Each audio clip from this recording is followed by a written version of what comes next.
안녕하세요. 책 읽어주는 편안한 엄마입니다.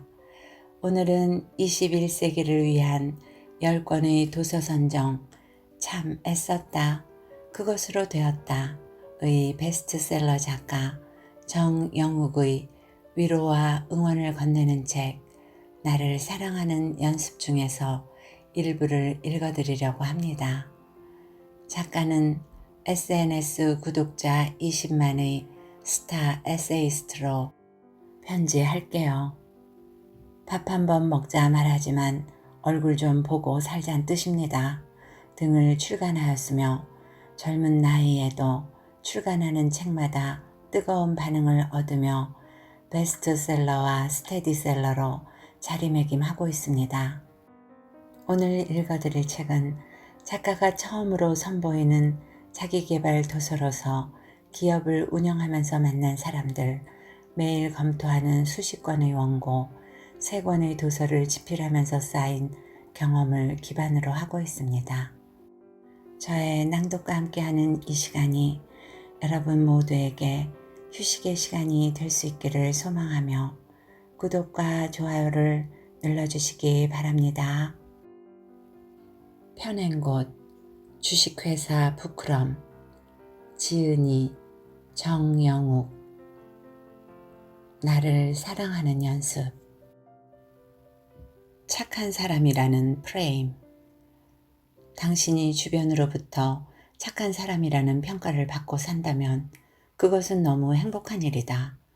또 자신이 착한 사람이라고 생각된다면 그것 또한 반듯하게 살아온 삶을 스스로가 증명하는 아주 뜻깊은 일이 될 것이다.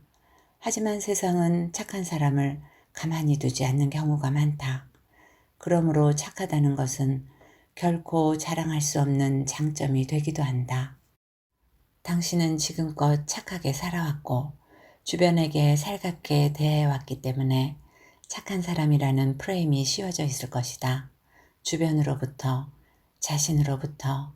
하지만 그러한 착한 심성을 처음 보는 상대에게 내비치는 순간 약한 사람으로 보이기 일쑤이다. 의도했건 하지 않았건 당신은 쉽게 다치는 사람이 될 수 있다. 또 그것을 스스로가 만든 착한 사람이라는 프레임에 맞춰 용서해주는 사람이 될 수도 있다.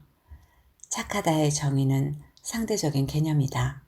아무리 착한 사람이라도 누군가에게 나쁜 사람이 될 수 있고 아무리 나쁜 사람이라도 누군가에겐 착한 사람이 될 수 있다. 무조건적인 착한 사람이라는 평가와 내가 착하다는 자부심이 있다면 그것은 관계에 대한 나의 태도를 뒤돌아봐야 할 일이다. 나 또한 누군가에겐 착하지만 누군가에겐 나쁜 사람이 될 수 있다는 열린 생각을 가지고 사람을 대하길 바란다. 내가 소중히 여기는 사람들에게는 정말 착한 사람이지만 아닌 사람에게는 쉽게 거절도 할 줄 알아야 하고 기분 나쁜 티도 팍팍 내며 살아갈 수 있어야 한다. 그런 것들을 착한 사람이라는 프레임에 막혀 표현하지 못한다면 당신은 쉽게 당하는 사람이 될 것이다. 그런 사람 말고 공감 능력이 뛰어나다 혹은 이해심이 남들보다 좀 넓은 편이다 정도로 세상을 살아가는 것은 어떨까 한다. 주변에서 착한 사람 같다는 말이 들려온다면 한 번쯤 의심하자.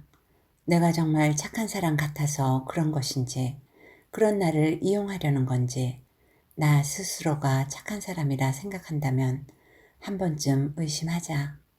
괜히 복잡해질까봐 이해해줬던 일들 때문에 스스로를 착한 사람으로 몰아간 건 아닌지. 착한 사람이라는 프레임에 갇혀 살다 보면 사람들은 당신을 쉽게 볼 것이고 나는 쉽게 용서하는 사람이 된다. 남에게 착한 사람보단 적당히 이해해주면서 나에게 좋은 사람으로 세상을 살아가자. 앞모습보다는 뒷모습을 신경 씁니다. 길을 지나가던 도중 익숙한 목소리의 누군가가 나의 이름을 부릅니다. 혹시 나를 불러 세우는 건 아닌가 싶어 뒤를 돌아봅니다. 뒤에선 몇 년 전에 연락이 끊겼던 대학교 친구가 반갑다는 인사를 하며 손을 흔들고 있습니다. 야, 진짜 오랜만이다. 어떻게 지내고 있었어? 연락 한 번 없냐? 서운하게. 요즘 뭐 하고 있어? 여기 사는 거야? 어떻게 여기서 만나냐? 야, 지나가는데 뒤통수가 딱 너인 거 있지? 우리는 서로의 안부를 이것저것 묻곤 들뜬 마음을 가라앉힌 후 조만간 밥 한 번 먹자는 인사를 나누며 각자의 갈 길로 돌아섰습니다. 나는 가던 길을 가며 생각했습니다. 내 뒤통수가 꼭 나와 같나? 하고 얼굴을 보고 알아본 게 아닌 뒤통수를 보고 나를 불러세웠다는 게 참 묘한 일인 것 같다고. 그래서 괜스레 마음이 무거워지기도 합니다. 그 친구와 뒤끝이 좋지 않았다면 우린 서로를 알아봐도 모른 척하고 지나가진 않았을까. 어쩜 뒤통수를 보고 알아봤다는 말, 내 뒷모습이 그래도 알아봐 줄 만큼 그럭저럭 괜찮았다는 말처럼 느껴집니다. 살아가다 보면 나도 모르게 실수를 자주 저지릅니다. 언제, 어디서, 어떻게, 어떤 연으로 다시 이어질지 모르는 사람들에게 나의 뒷모습이 실수를 저지르진 않았을까. 내심 마음이 무겁습니다. 그동안 수많은 사람들과 연을 이어가며 나의 뒷모습이 안 좋게 비춰진 적 있진 않았을까. 또한 마음이 무겁습니다. 어쩌면 사람은 앞모습보다 뒷모습이 아름다워야 합니다. 첫인상보다 마지막 모습이 깔끔해야 사람들이 나를 알아주고 기억해주기 때문입니다. 그 이후론 자주 뒤를 신경 씁니다. 겉도 속도, 예전엔 전신 거울을 두고 나의 앞모습만 꾸미기 바빴지만 불편한 자세로 살짝 고개를 돌려 뒷모습도 확인해주곤 합니다. 아, 이 정도면 누군가 나를 또 알아봐 주지 않을까 하고 요즘은 그렇게 앞모습보다도 나의 뒷모습을 단정히 정리하려 노력합니다. 첫인상보다 마지막 모습이 아름답기를 바랍니다. 앞을 보고도 지나칠 사람 말고 뒤를 보고도 찾아가 알아봐 줄 만한 사람이 되고 싶습니다. 너무 깊은 간섭은 상대를 불편하게 만든다. 사람은 본능적으로 타인과의 관계를 맺으며 살아가는 사회적 동물입니다. 어느 장소 안에서 함께 행동하고 얼굴을 마주보며 이야기를 하고 비슷한 감정을 공유하며 공감을 합니다. 하지만 동시에 그것과는 반대되는 본능이 하나 더 있습니다. 어떠한 감정을 숨기고 싶어 하고 홀로 사색을 즐기고 싶어 합니다. 나만 알고 있는 사실을 비밀로 간직하고 싶어 합니다.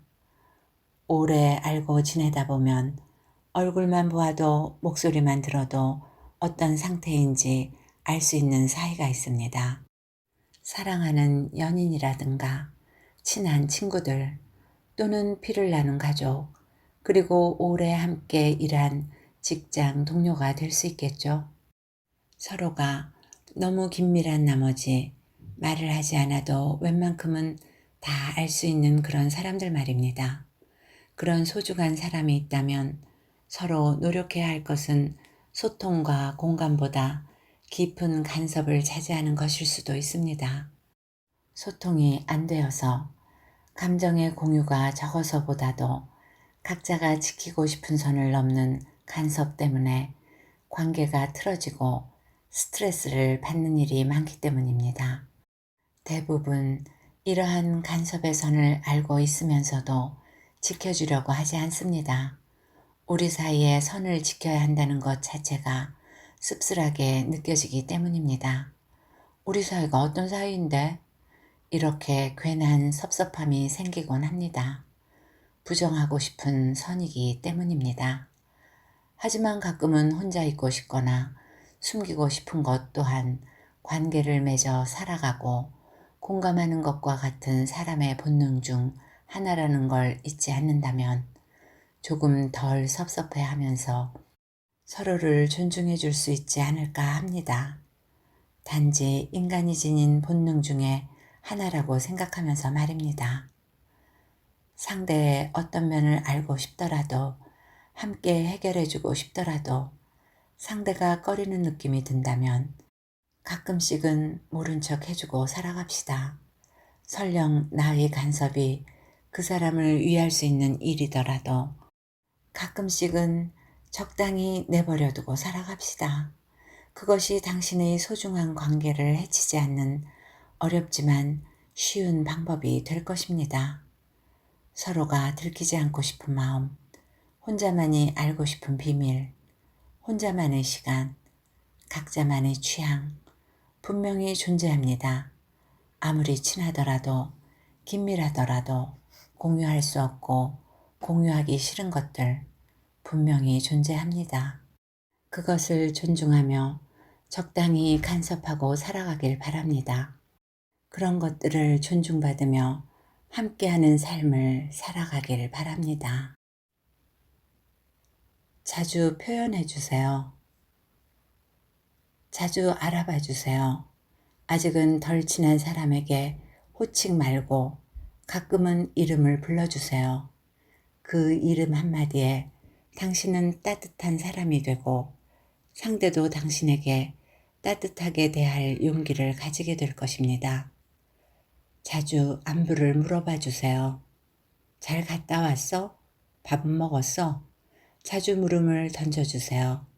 어쩌면 그 작은 물음으로 인해 당신은 궁금한 사람이 되고 사람들은 당신을 알아가고 싶어 할 것입니다.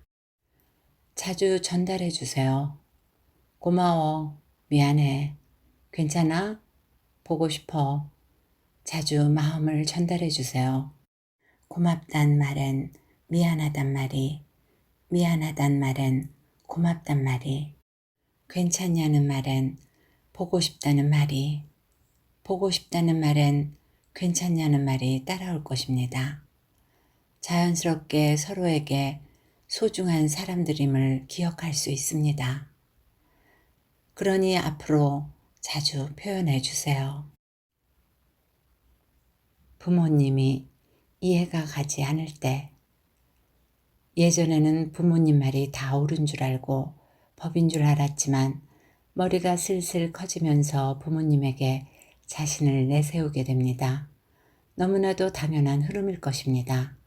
20살이 되면서 법적으로 성인이 되고 책임은 보호자가 아닌 스스로에게 있으며 판단은 내 지식으로부터 나오게 되겠죠. 그러면서 때론 부모님을 이해할 수 없게 됩니다. 예전에야 그런가 보다 하고 수긍할 일도 나의 생각과 맞지 않으면 큰 소리를 내게 됩니다. 의견 다툼은 내 머리가 커질수록 자주 일어납니다. 어떨 때는 무시를 하기도 합니다. 심한 때에는 그런 부모님과의 단절을 생각해 보기도 하죠. 하지만 우리는 그들을 더 이해해주고 존중해야 합니다. 당신의 생각이 옳든 부모님의 생각이 옳든 사실 부모와 자식의 사이에서 어떤 것의 진위나 논리는 그다지 쓸모없는 것 아닐까 합니다. 다만 이제 좀 머리가 커졌으니까 혹은 그동안 참아 살았다는 생각 때문에 부모의 의견에 크게 반대하고 나아가 홀대하는 것은 옳지 못한 행동일 것입니다. 의견이 다를 때에는 그냥 그런가 보다 하고 동의해주는 척 고개 숙여주는 것이 도덕적으로 옳은 일 아닐까 합니다. 지금 우리 세대의 모든 부모님들은 너무 큰 온도차의 시대를 겪어왔고 겪어가는 사람들입니다. 그런 그들이기에 지금 이 시대가 혼란스러울 겁니다. 그들은 손톱에 봉숭아물을 들였던 시대에 살았었고 지금은 네일샵을 다니는 시대에 살고 있습니다. 그들은 바나나가 없어서 못 먹던 시대에 살았고 지금은 초등학생 용돈으로도 사 먹을 수 있는 시대에 살고 있습니다. 그들은 형제가 많고 또 쉽게 잃어버리는 시대에 살았으며 지금은 소수의 가족과 누구 하나 탈 없이 살아남는 시대에 살고 있습니다. 너무 빠른 변화가 그들에게 주어졌고 그 변화에 그들은 도저히 따라올 수 없었을 것입니다. 시대는 너무 급성장해 버렸고 그들은 그 변화에 대해 적응 못하는 것이 오히려 당연한 이치일 수도 있습니다. 그러니 젊은 우리의 생각에는 꼰대라는 생각이 들만도 합니다. 낡은 생각이라 여겨지는 것이 당연하지 않을까 합니다. 그런 그들의 낡음을 존중해 주세요. 그들이 미처 따라오지 못한 사고를 이해해 주세요. 나를 키워준 그들에 대한 최소의 예의를 갖춰 주세요. 내가 어렸을 적에 저지른 철없는 행동과 이해가지 못할 행동들을 사랑이란 이름으로 눈감아준 분들입니다. 자신보다 나를 더 사랑해준 사람들입니다. 나를 사랑하느라 어쩔 수 없이 시대에 뒤떨어진 사람들입니다. 부모와 자식 간에 지식이 아닌 진심이 오갔으면 합니다. 오해가 아닌 이해가 오갔으면 합니다. 무시가 아닌 존중이 오갔으면 합니다. 부모도 사람이다. 어릴 적에는 아빠가 슈퍼맨인 줄 알았고 엄마가 원더우먼인 줄 알았다. 아빠는 모든 걸 해결할 수 있을 줄 알았고 엄마는 언제까지 내 곁에서 조언해 줄 수 있는 줄 알았다. 또 할머니, 할아버지처럼 늙지 않을 거란 생각을 미련하게 가지고 살았다. 아빠는 늘 나를 먹여 살리는 사람인 줄 알았고 엄마는 늘 나를 보살펴주는 사람인 줄로 알았다. 이런 미련한 생각은 성인이 되어서도 머릿속에 박혀 있었다. 늘 그렇게 살아왔기 때문에, 늘 그래왔기 때문에. 하지만 부모도 나와 같은 사람일 뿐이었다.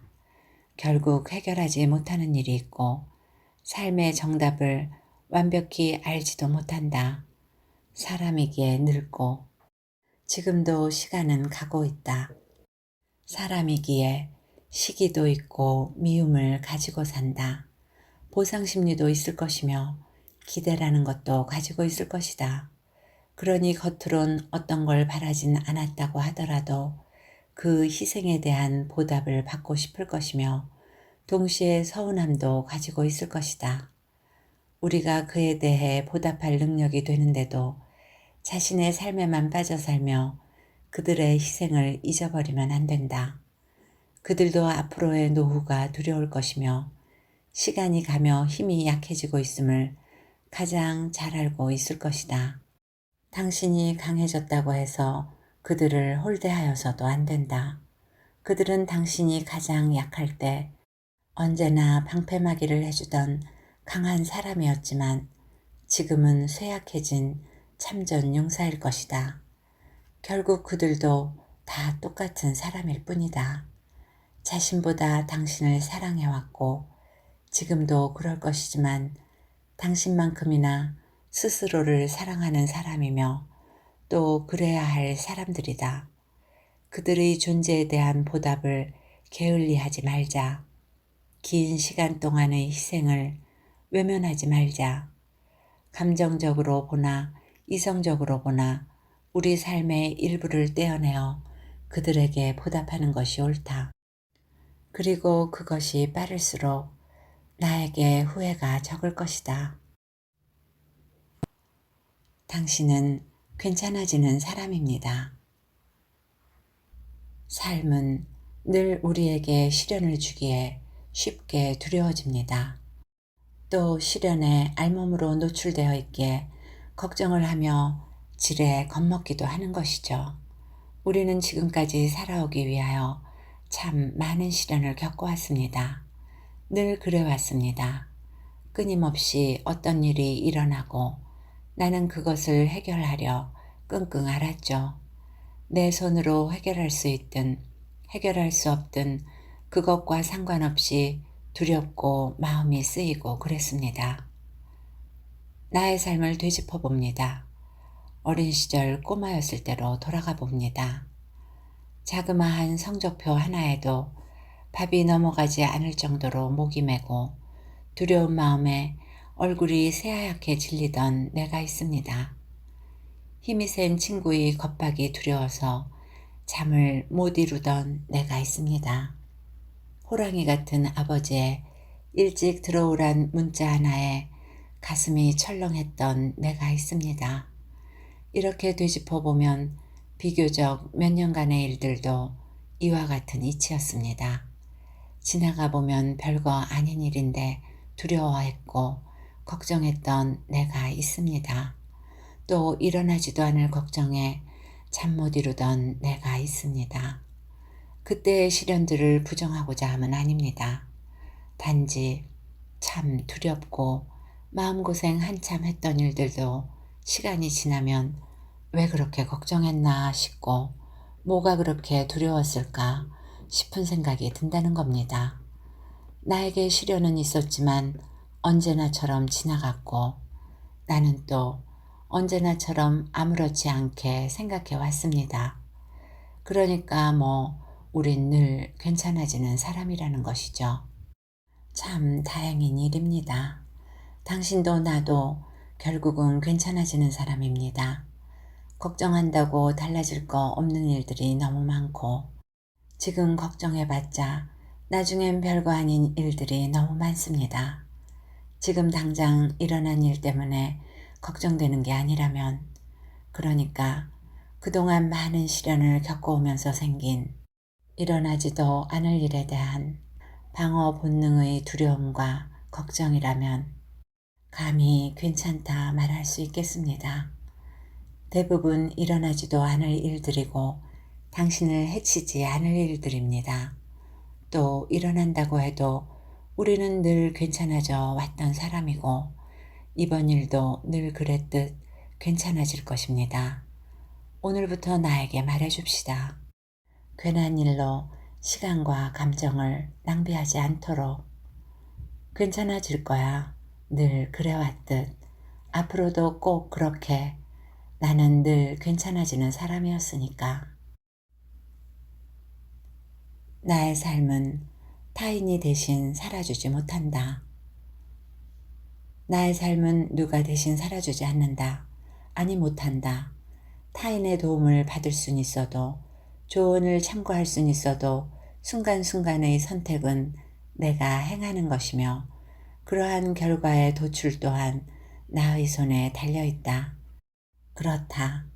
당신이 소극적인 삶을 살아왔든 적극적인 삶을 살아왔든 삶은 지금껏 주체적인 선택의 연속이었고 앞으로도 그런 주체적인 선택의 삶을 살아갈 것이다.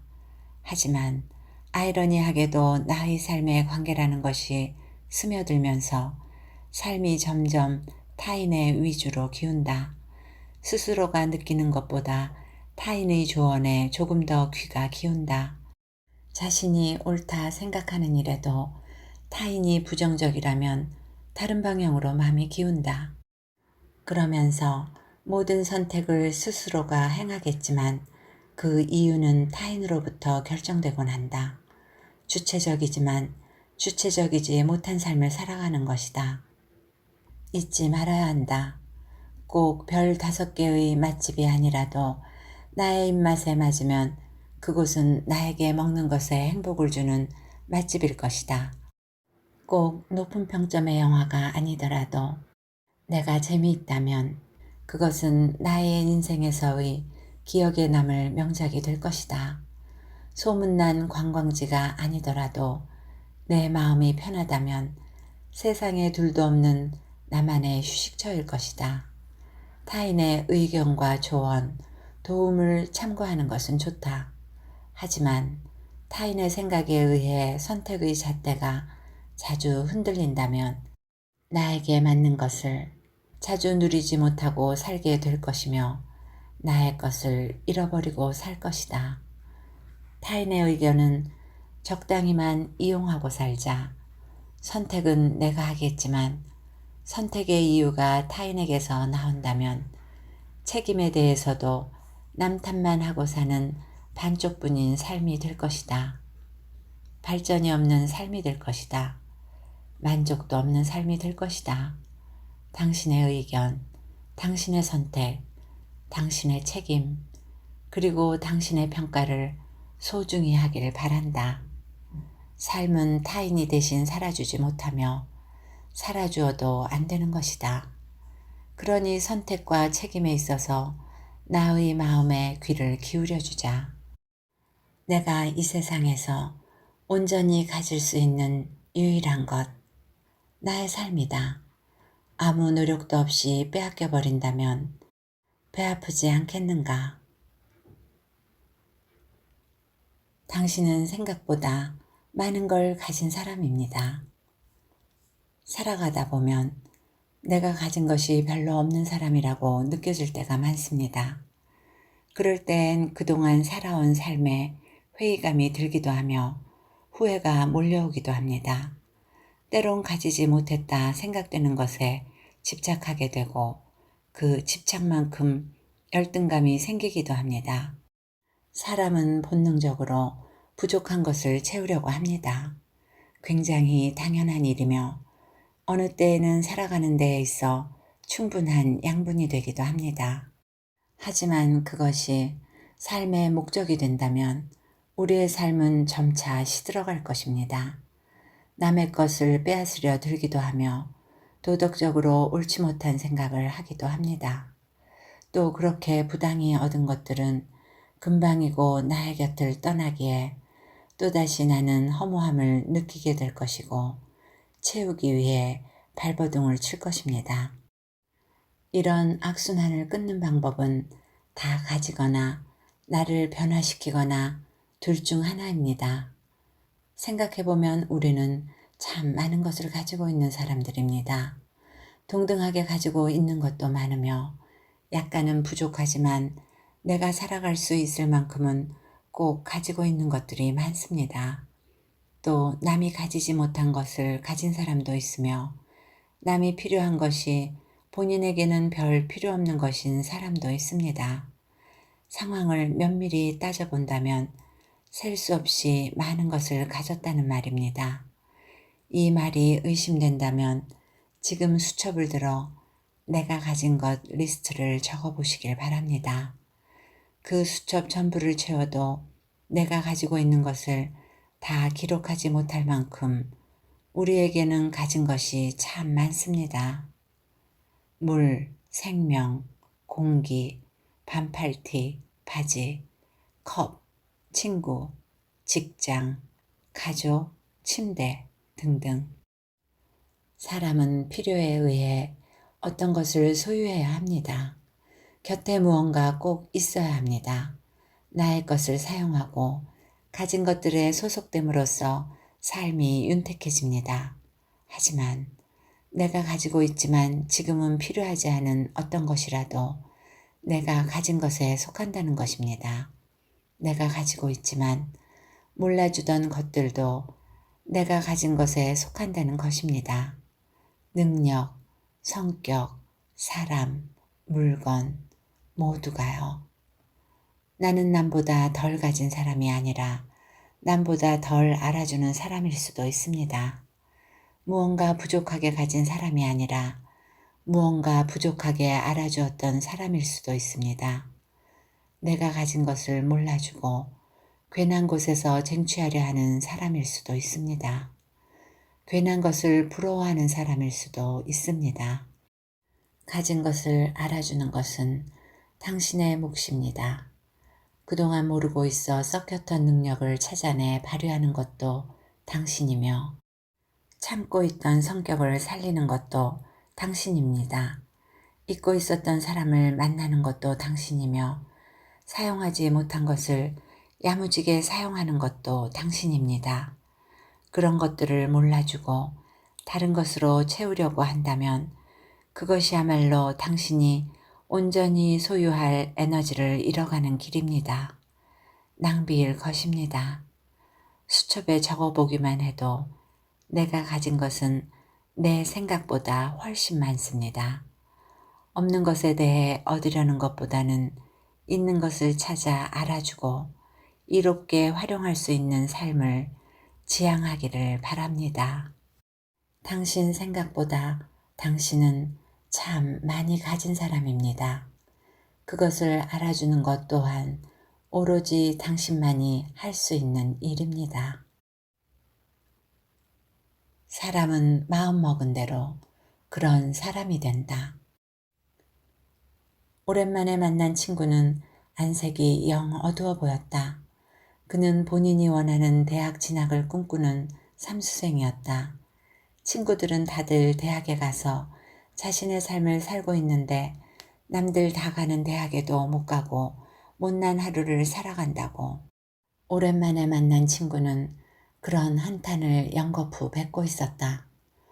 내가 요즘 어떤 기분이 드냐면 식량만 좀 먹는 식충이가 된 기분이야. 우리 집이 10층이거든. 밤에 독서실에서 나와 억지로 집에 들어갈 때마다 엘리베이터에서 10층입니다 소리를 듣는데 그게 자꾸 식충입니다 이렇게 들리는 거 있지. 꼭 나보고 식충이라고 놀리는 것 같더라고. 부모님이 뭐라 하셔? 아니, 그런 건 아닌데 속으로 그렇게 생각할 것 같아. 나였어도 그렇게 생각할 텐데 돈을 버는 것도 아니고. 괜한 말이 아니라 나는 몇 년 동안이나 포기하지 않고 목표를 이루려는 네가 참 멋있다 느꼈거든. 부모님도 그렇게 생각하지 않을까? 모두가 그냥 성적에 맞는 곳을 가지만 넌 그게 아니잖아. 너의 목표를 이루려고 계속 발돋움을 하는 거잖아. 그럼 뭐해? 결국 남보다 늦는 거잖아. 이번 연도에도 안 되면 그냥 공장이나 들어가려고. 그는 공부를 한다며 친구들의 연락을 끊고 살았지만 나는 늘 그의 소식을 간간히 접하며 지금까지 노력하는 모습이 참 대단하다 느끼고 있었다. 하지만 정작 그는 아니었다. 연이은 실패를 하고 있다는 생각에 자존감이 땅끝까지 떨어져 자신의 처지만을 한탄하고 있는 사람이었다. 사람은 마음먹은 대로 그런 사람이 된다. 마음먹은 대로 듣고 마음먹은 대로 받아들이곤 한다. 스스로가 별로인 사람이라 생각이 든다면 그건 정말 자신이 별로여서가 아니라 스스로가 별로라고 생각했기 때문에 별로인 사람이 되는 것이다. 내가 나를 별로라고 생각했기 때문에 자신의 못난 모습에 집착하게 되고 또 그런 것들만 들리고 보이는 것이다. 그동안 참 대단하다 생각을 해왔던 그 친구가 실망스럽고 못나 보였다. 스스로가 못난 사람이라 생각하고 있었기에 정말 못난 사람이 되어 있었다. 남과 비교하며 자신을 낮추고 목표를 이루려는 노력을 자랑스럽게 생각하는 구석이 전혀 없었다. 그런 그의 부정적인 생각은 죄 없는 주변인들까지 나쁜 사람들로 몰아가고 있었다. 그래? 네 귀에 그렇게 들린다 치자. 네가 집에 나와 독서실로 향할 땐 어떤 소리가 나는데? 그게 무슨 말이야? 그니까 너 독서실 갈 때 너희 집 엘리베이터에서도 10층이라고 해? 아니, 1층입니다 하겠지. 그래, 내가 생각했던 넌 자신감 넘치고 뚝심 있는 애였는데 못 본 사이 많이 변했네. 내가 알고 있는 너라면 집을 내려오며 들리는 1층입니다 소리를 1등입니다로 들었을 텐데 말야. 오랜만에 만난 친구 보면서 약해지는 소리 말고 정신 차려. 1등이란 생각으로 맘 다잡아. 넌 1등이야. 너만 그걸 몰라주지만 네 가족도 너랑 내가 아는 주변인들도 다 그렇게 생각하고 있어.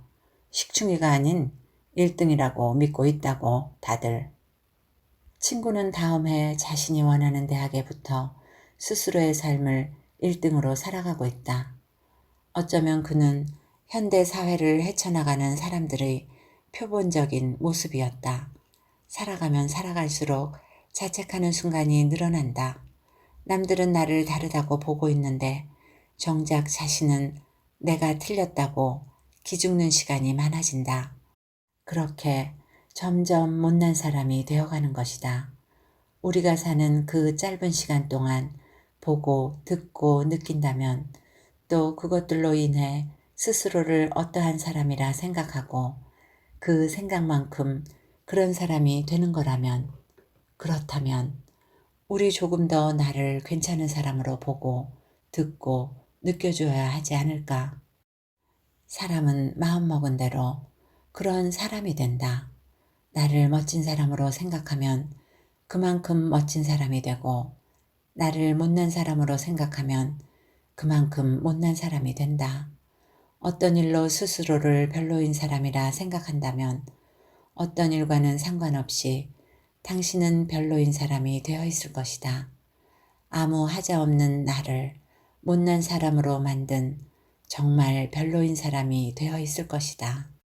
결코 별로이지 않은 당신이기에 그것은 너무 아까운 일 아닌가. 결코 못나지 않은 당신을 스스로 못난 사람으로 몰아가는 거, 그거 너무 억울한 일 아닌가.